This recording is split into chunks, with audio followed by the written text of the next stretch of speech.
Welcome, everyone. Glad you could join us. We've got an exciting night tonight. I'm here with Cindy Jobs. Cindy, you know me, I'm Dwayne Gordon, just to put that out there. But Cindy Jobs, she's the expert in the room. She's an organizer coach, so she's good at many more things than just ADHD coaching. She can keep us organized too. But what's most exciting and is the topic tonight. It was something I was excited to hear about because she's going to help us explore healthy boundaries. And I have to tell you, when I was first diagnosed with ADHD, I didn't even know what a boundary was. And I know that many of us adults with ADHD this is complete news to us, this stuff. So I'm excited to be here with Cindy. She's going to explore this topic with us. She's going to tell us how we can have healthy boundaries. I've got some questions already in the pipeline that I want to ask, but Cindy, tell us something first, and then we'll pick it all apart. Okay. So first, thank you. I'm honored to be here. So thank you to Etta and Renify for inviting me to present to the groups. I really appreciate it.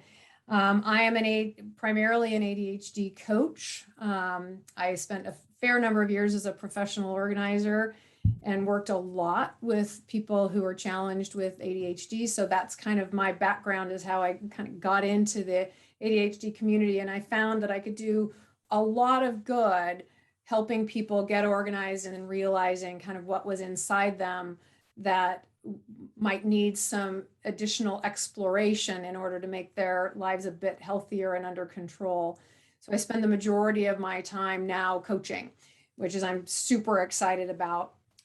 So before I start rambling about boundaries and boundaries, with all of my clients, it comes up all the time because we're reticent to set boundaries because we think setting a boundary means saying no all the time.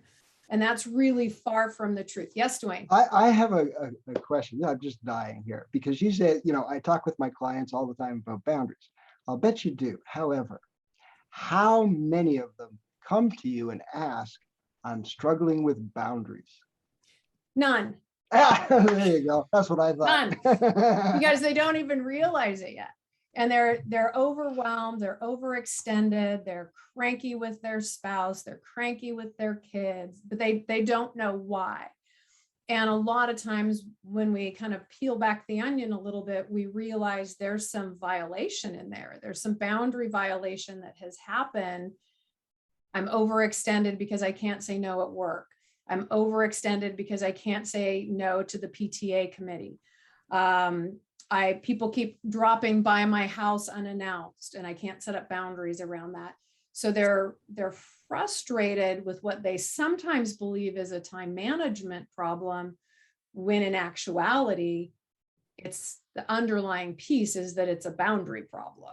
Right. So before we kind of get going into this, there's this quote that I love, and I believe that's Tara Brach, and I wrote it down so I wouldn't forget it.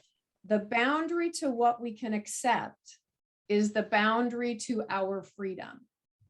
So if we think about that as creating boundaries is really, and not letting people violate them, is really about getting our freedom back, getting our control back. Because once we recognize, ooh, gosh, I need to set some boundaries, and here's why I need to set these boundaries. And then when people actually start to adhere to them, we get our freedom back. So I love that quote. And it's something that pops through my head a lot, is really boundaries equal freedom for us in the long run. Sure they do. That Cheryl just asked if you could repeat that quote. I will. The boundary to what we can accept is the boundary to our freedom. Perfect. Plus, this is being recorded, and you'll get a copy, so you can write it down then if you can't get it now. But that is so true. We limit ourselves in so many ways just because we let people put sort of limitations on us, which when I started, like everybody else, I didn't even know that those were boundaries. And I remember having a discussion with a fellow support group member. And it was just,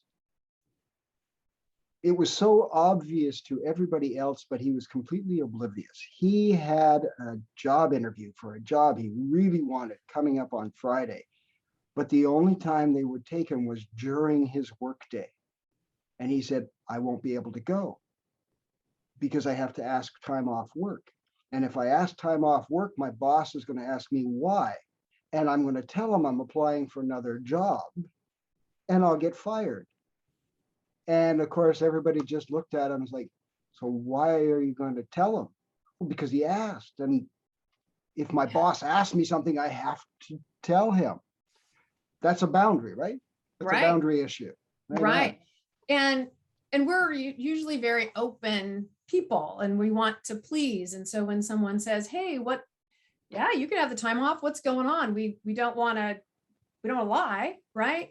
We want to be honest. We want to be forthright, but sometimes that shoots us in the foot. And everybody doesn't need to know everything about, our lives. And that's one of the boundary violations that I talk about a lot is when people overshare. Friends, family members, when we're like, you know what, I really don't want you bringing my cousin's problems into my life. I don't need you to overshare. I need you to overshare with me. And the visual that I use a lot is literally a fence as a boundary. And it's like, what's inside my yard, what's inside my fence is my stuff to deal with. The stuff on the other side of the fence is really somebody else's stuff to deal with. And where we feel those boundary violations is when people come on our side of the fence or expect us to be doing business on their side of the fence to make their life a little bit easier. That's where those violations come into play, is when we cross those fences that shouldn't be crossed. I really like that image. I like that image because I always thought of them, even up till like now, that it was all about people trying to come into your space. Yeah. But I had a neighbor who is from a country with no fall. And the first year here, the leaves all fell off the trees. Now I have this huge 100 and some year old tree in my yard, but some of the leaves fell on his yard. And he came over and said, you have to deal with your leaves. And I said, no, that's the city's tree. They don't let me cut it down, and we each just pick up our own leaves. But he didn't understand that at first, that what falls in your yard is your problem, and what falls in my yard is my problem. Right. And so interesting.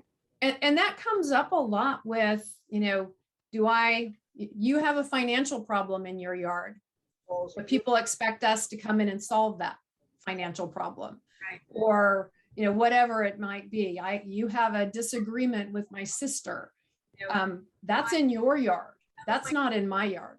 It's not in my yard. I don't want you bringing it into my yard. And I don't want you dragging me across the fence into your yard, hoping to triangulate some situation that I'm really not a part of.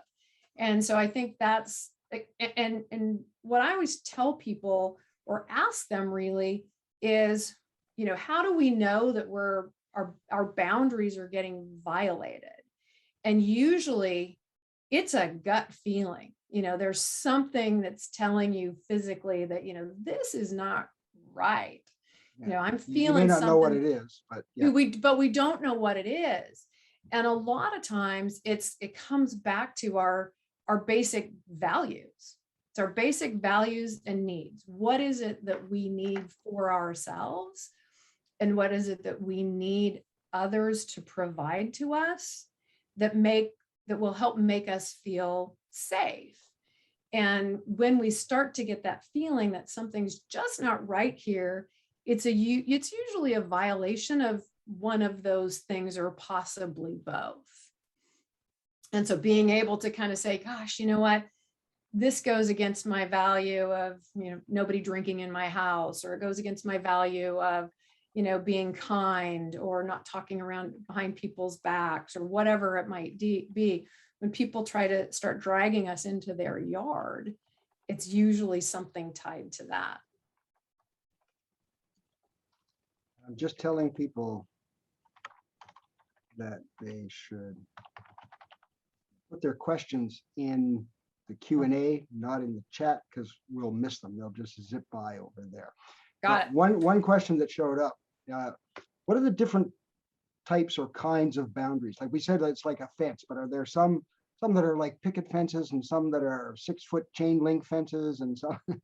Yes. And some of those fences have gates in them. And so that's where it gets a little bit tricky is, and I use that analogy a bunch. So thanks for bringing it up, is our boundaries can be little 3-foot high picket fences that keep our Pekingese in, or they need to be these 8-foot high razor fences that keep the burglars out. So yes, those boundaries can be different. Those fences can be different, and they can be different for different people. And that's where it sometimes gets a little bit tricky, is like, is it okay to loan $100 to my friend, but is it really not okay to loan $1,000 to my brother who's never paid it back? So we have different boundary heights sometimes for different people. Right. And then there's that part about having a gate. Sometimes it's like, okay, sometimes we have this short fence or this tall fence, and sometimes we have a gate where we let some people come through and we don't question it. So one of the analogies that I like to use when people are like, I don't even know how to set a boundary, I don't even know what a boundary would be. I said, think about maybe the fact that you just had new carpeting put in your house. And now forever, people have been able to come in your house wearing their shoes, whatever. And now you have this cool, fun new carpet that you want to keep precious. So you tell everybody, you tell all your friends, we're not wearing shoes in the house anymore. And then it's like, okay, but maybe they can wear shoes in the house if I'm throwing a big birthday party. Well, then you get this confusion about boundaries. But you know what? My grandmother is always going to be able to wear shoes in my house. I am never, ever going to tell my grandmother she cannot wear shoes in my house. So we have these different boundaries, and then we have different rules for different people. So it gets to be a bit of a little bit of a sticky wicket sometimes, because sometimes they are fluctuating. And the fact that they can be, you talked about the fences, boundaries can go from kind of rigid to weak and somewhere in between, right? So we can have that really high 20-foot fence with the Constantine wires, a very rigid boundary. That's I am never, ever, ever going to loan my brother money ever, ever again. Right. Very high, rigid boundary. And then there's that lower boundary that says, I am always going to loan my friend $100. That gets us into trouble sometimes too. And then there's somewhere in between that says, based on the circumstances and who it might be, I may loan them money if it seems to make sense. And it's that healthy boundary. It's not where we sometimes get ourselves into trouble, is we think a boundary means saying no all the time. And that's so rigid, it doesn't feel comfortable. Right. And then there's the other side of I say yes all the time, and that doesn't feel comfortable. So figuring out how to get into that middle healthy ground is really where we want to be playing. So obviously these things fluctuate. Somebody, Samantha, just asked an awesome question here, talking about boundaries fluctuating, because we were talking earlier about oversharing, and Samantha asked, can a lack of boundaries be undersharing too? So she said, for example, undersharing what you're dealing with when someone asks you or tells you need to complete something on some kind of deadline, for example. If you have a bunch of conflicting things going on, school, work, and so on, that affects that assignment. Is that a boundary issue too, that you don't want to share anything personal, for example? You have to share only what's appropriate for the relationship. So like your example of your person, the support group person who was like, well, I have to tell them where I'm going. Well, that's maybe not the appropriate sharing for that relationship. Right. But if you have a very close friend who has now recognized, or a coworker who has now recognized there's something going on, and I care for you, I'm a trustworthy confidant. And if that person comes up and says, hey, Cindy, I've recognized you just been a little bit off. Is there anything that I can help you with? Is there anything you'd like to tell me? If that person is a trusted confidant, nothing wrong with sharing. If that person's the somebody that you have told something to and they've shared it with others, then that's not a safe environment in which to share.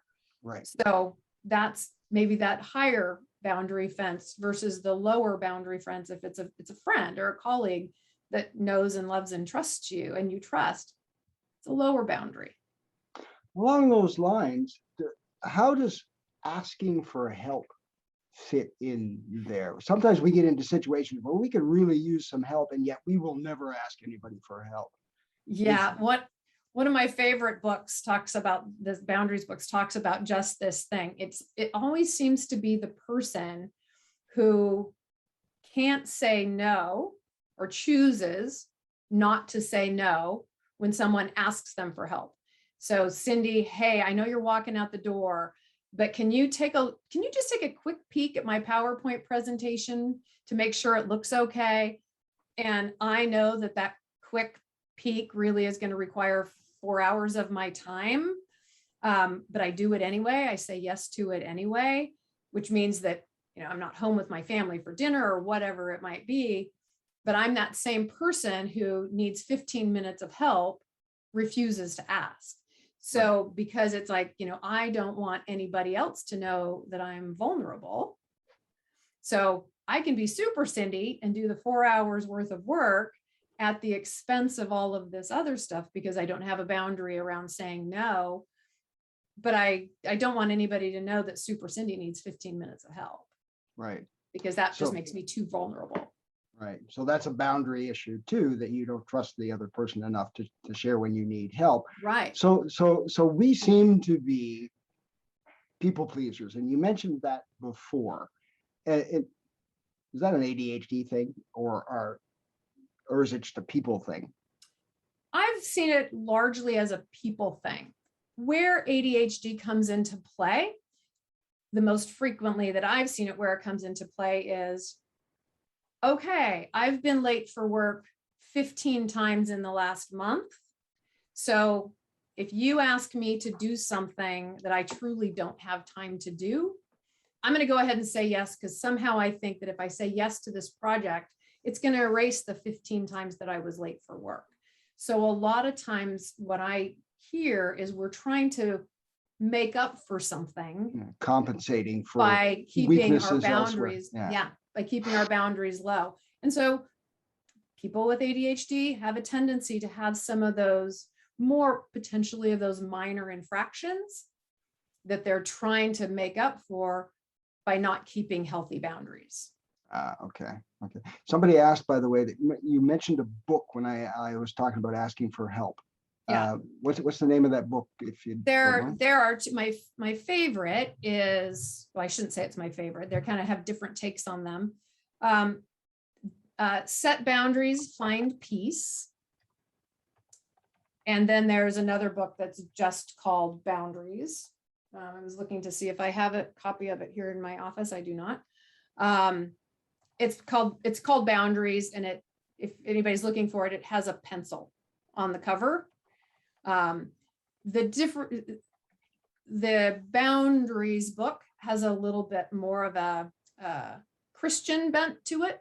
So there are some Bible passages and things that are interwoven through the book. So if that's comfortable for people, that's awesome. If it's not, then it's not. But those are the two that are really my go-to when I am talking to people about boundaries and examples of boundaries. Those are the two that I like the most. Right on. Perfect. Thank you. Okay. So we tend to do that. We're people pleasers. How can we say no without just saying no? My favorite is when somebody comes to us and says, hey, Cindy, can you work on this project for me? Or can you take over the PTA meeting? Or can you? My go-to is, I'm not sure. Let me check my calendar. Okay. It gives us a moment to pause and say, okay, I need a minute to think about this. What I tell people is, unless your gut is saying, heck yeah, that's what I want to do, that's exactly where I want to spend my time. Unless your gut's telling you that, the answer is probably no, but we don't know that for sure. So in order to buy ourselves a bit of time, I will suggest, you know what? I can't commit to that right now. Let me check my calendar. And the key is having them get back to you and not saying, let me check my calendar. I'll email you tomorrow or I'll call you tomorrow, because now all of a sudden the burden's on us. Right. And chances are we'll forget. Right. Yep. If we say, you know what, I can't commit to that right now, need to check my calendar. Why don't you give me a call in a couple of days or send me an email in a couple of days and I'll let you know. Hopefully, fingers crossed, they will have found someone else who's already agreed to do it if you don't want to do it. But it gives you that time, that moment of pause to step back and say, okay, I just need to take a breather and not say yes to everything or not say no to everything. Because it's bad on both sides. If we say no to everything, we miss opportunity. If we say yes to everything, then we overextend and other things fall through the cracks. So there's that healthy boundary balance in there that we're looking for. Right on. Yeah. Now we've been using a lot of examples from work.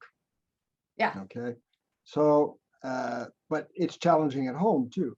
It is. Right? We have to set boundaries for our kids. Right now, my grandchildren are visiting and try and get a few moments of quiet so you can talk on the phone. That's something. Yeah. So how do you juggle boundaries with, let's use children. You can negotiate with an adult. The children is going to lie down on the floor and kick and scream, maybe. How do you negotiate with that?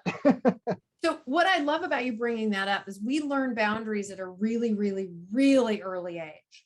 So, and a lot of folks who have boundary challenges weren't able to exercise any boundaries when they were children. So they didn't think that they had any. So, the instance of, you must go sit on grandma's lap.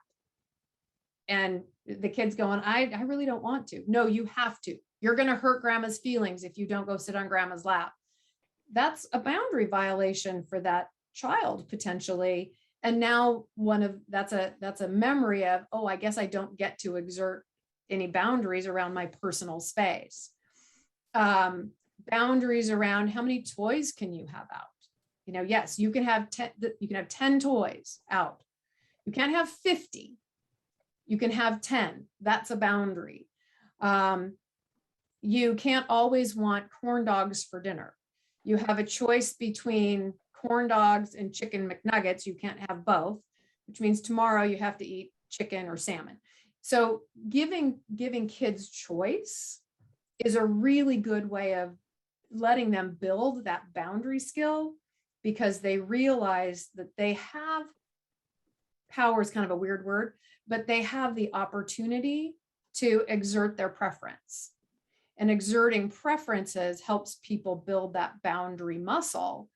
So if you have a child that's never been able to exert a boundary of any kind, when they get out into the world that's outside of their safety of their home, and their friends are saying, hey, dude, let's go, let's go buy some beer and sit behind the stadium and get drunk.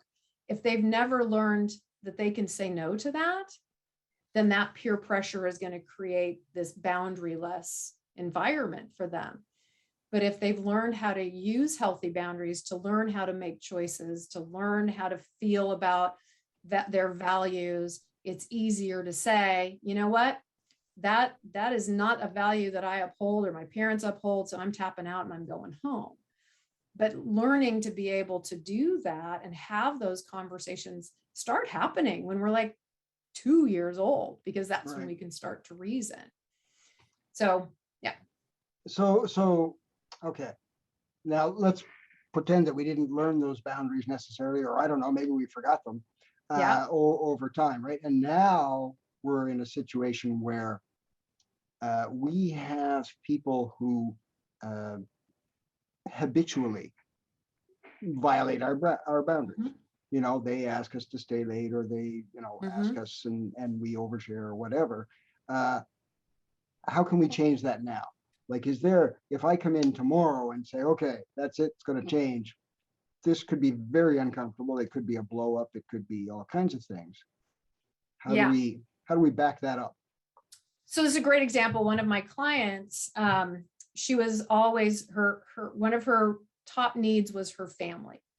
So, but what was happening is she was staying late for work, which meant that she was not going home to have dinner with her family.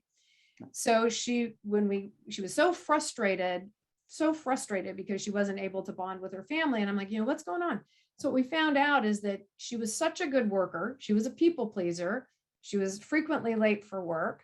And so when her boss would come up to her and say, hey, Kathy, you know, such and such didn't show up for work today. Can you cover an additional 2 hours of a shift? So they were like, she's like, sure. Because in the moment, she didn't know how to say, that's not going to work for me because I have these other commitments. So once we kind of figured out what the deal was, she went to her boss and said, you know what, my family's really important to me. So it's important that I don't work past 6 o'clock. So if you need me to work, if somebody needs a shift covered and it's after 6 o'clock, please don't come ask me. And because I'm always going to say no. So the thing about boundaries is, number one, identifying that you need them and what it is that you need. I need to not have to work after 6 p.m. at night. Then identifying the consequence. If you keep asking, I'm going to keep saying no. So I have a boundary. Here's the consequence of the boundary violation.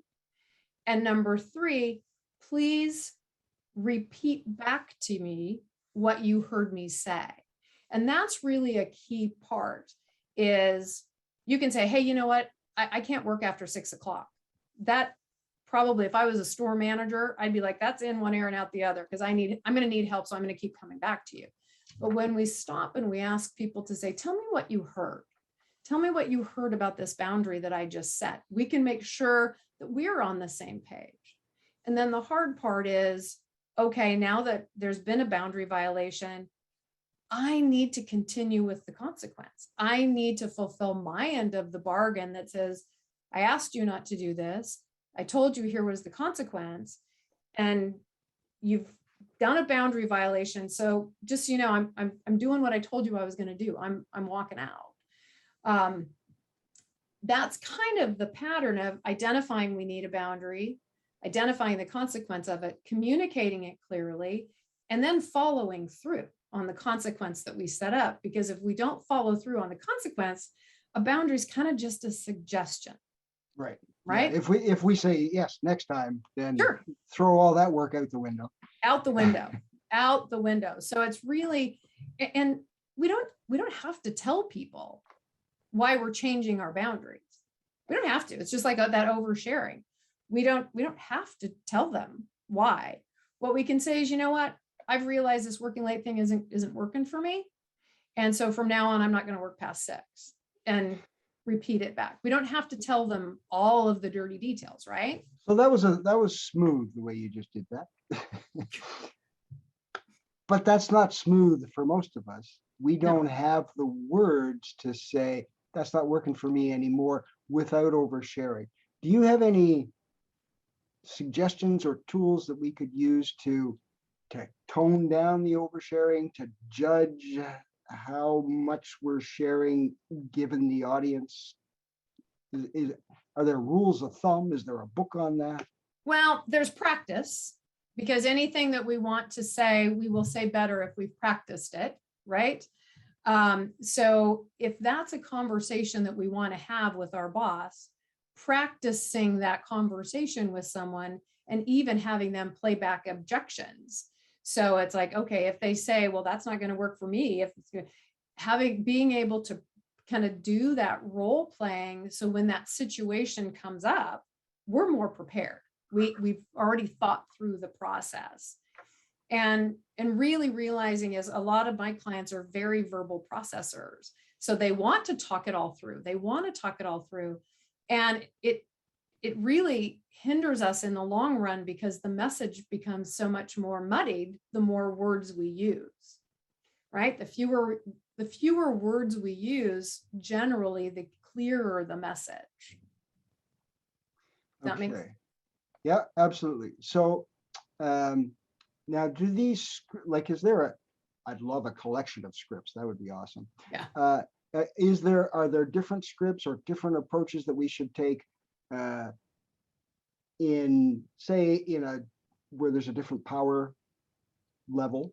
You talking to your boss, me talking to my wife, for example, or me talking to my grandkids, or when there's a power differential there, or where there's a personal relationship or just a work relationship, or are there any rules around what the script should be like, what approach you should take? We play to our audience, right? Yep. If we're creating boundaries for our grandchildren, it's a little bit easier to say, you can have this or that, you choose, right? Right. If we're talking to our spousal units, then it's, in order for me to protect my time, for me to be able to do this, I need your help with X, or I need you to be able to uphold my comfort level. I need you to call me when you're on your way home from work, so I know that dinner is going to be ready, needs to be ready in a half an hour, whatever it is. You're playing to your audience and how vulnerable you can be with that audience and how clear you can be with that audience. Going to your boss, if you've worked after 6 every day in a row, going to your boss and saying, hey, dude, I'm not working after 6 anymore, and turning around and walking out, probably not the best approach. Not going to end well. Not going to handle it well. And then we also have to think about what the consequences might be to us. If our boss is like, if you're not going to work after 6, then I need somebody who can always work after 6. So this maybe isn't the job for you. That's a consequence that we have to kind of play over in our head and see if that's really the direction that we want to go. So they're very relationship specific. And again, it goes back to trust. If you really trust your manager to say, I just can't do this anymore, I am completely burned out, I can't work after 6 anymore, and you have a level of trust with that manager, it's an entirely different thing than if you don't trust or respect them and you don't feel they trust and respect you. Okay.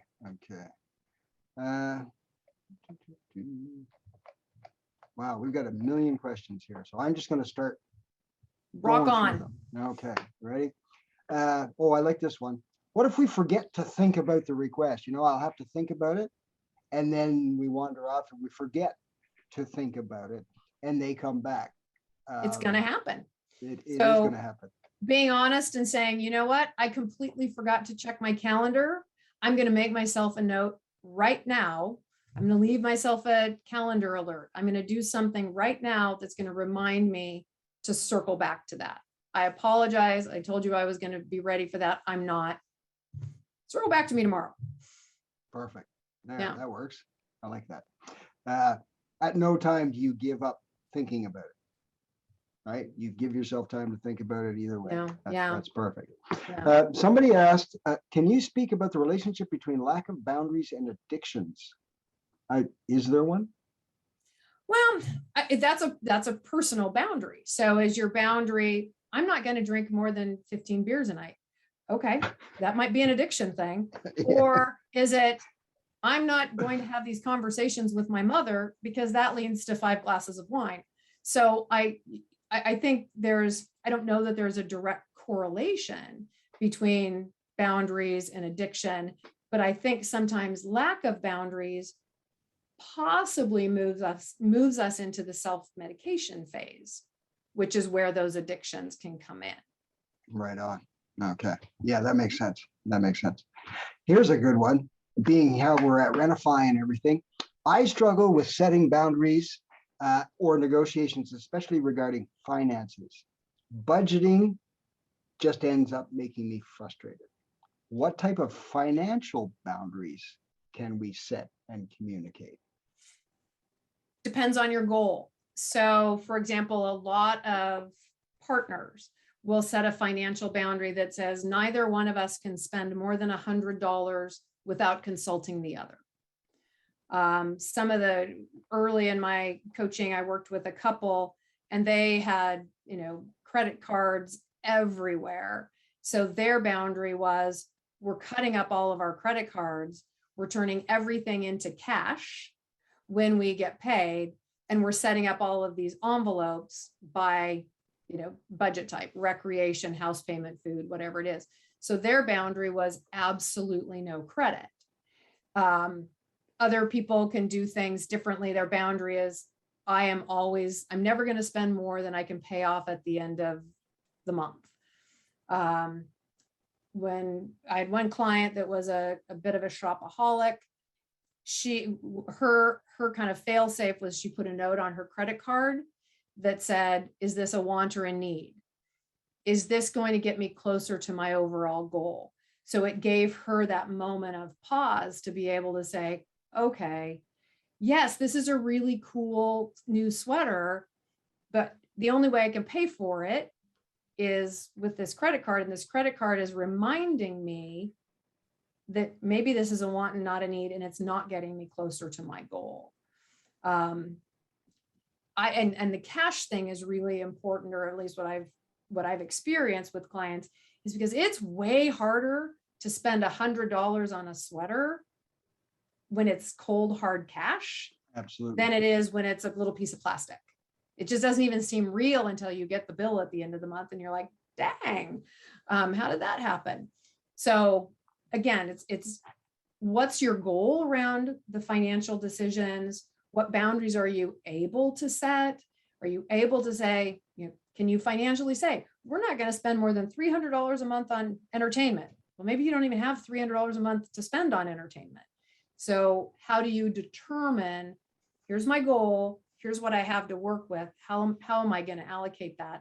And then how am I going to help myself be accountable, or my partner, whatever it might be? Excellent. Excellent. One thing that I have found, and this works for diets too, as well as for money. You can never set a boundary that says, I will not spend any money on any fun ever, or I'll never eat another cookie the rest of my life. Yes. That's recipe for disaster. There's got to be some give and take in there. There's got to be a small gate in your There's boundary. A little gate. You have to allow a little gate that lets us have a piece of chocolate cake every once in a bit. Right on. Yeah, absolutely. Perfect. Right. Oh, here's a good question. This comes up particularly between families. How do we handle family members who cannot take no for an answer when they invite us to an event?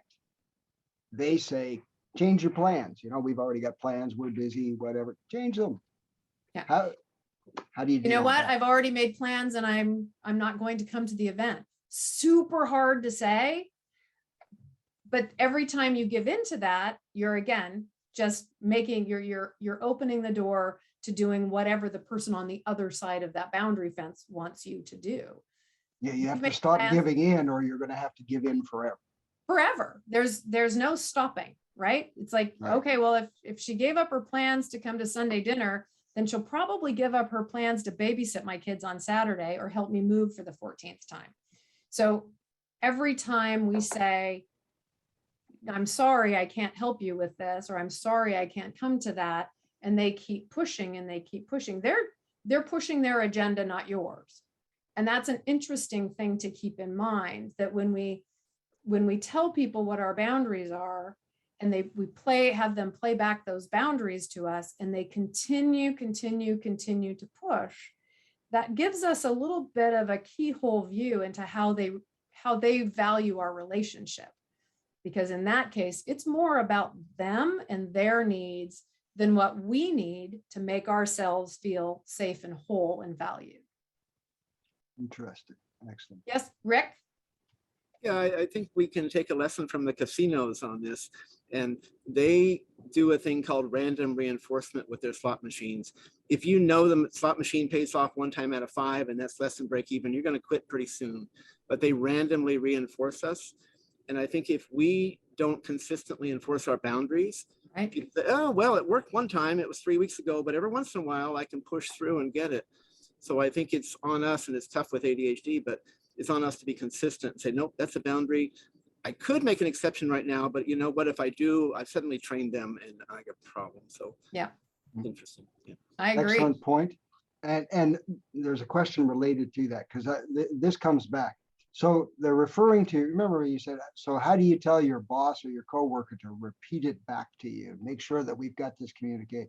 Like that's tough. It That's is gonna tough. be, right?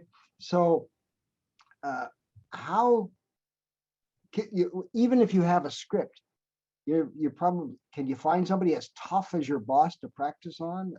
Hopefully. Right? And I guess that's what they would have to do, right? Is yeah, absolutely. So what popped into my head is, let's say I want to run a marathon.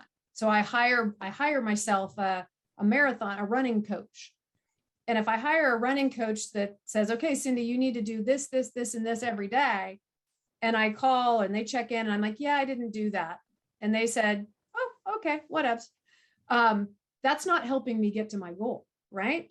right. So being firm and consistent is, so if you are hiring, or not hiring, but asking somebody to help you with these conversations, you want to have them be as tough as possible, because that's the worst case scenario. The worst case scenario is those words are going to come out of my boss's mouth. Best case scenario is that you're prepared for a conversation that doesn't have to happen, or confrontation that doesn't have to happen. Okay, that's perfect. So, and I suppose you can get anybody to pretend you're my boss. Yeah. You mean, he's an SOB. Okay. Well, chances are, if you've had a boundary violation at work, you might have communicated that to other people who would be perfect, because they probably know exactly what you're going through and how mean they need to be. Perfect. Okay.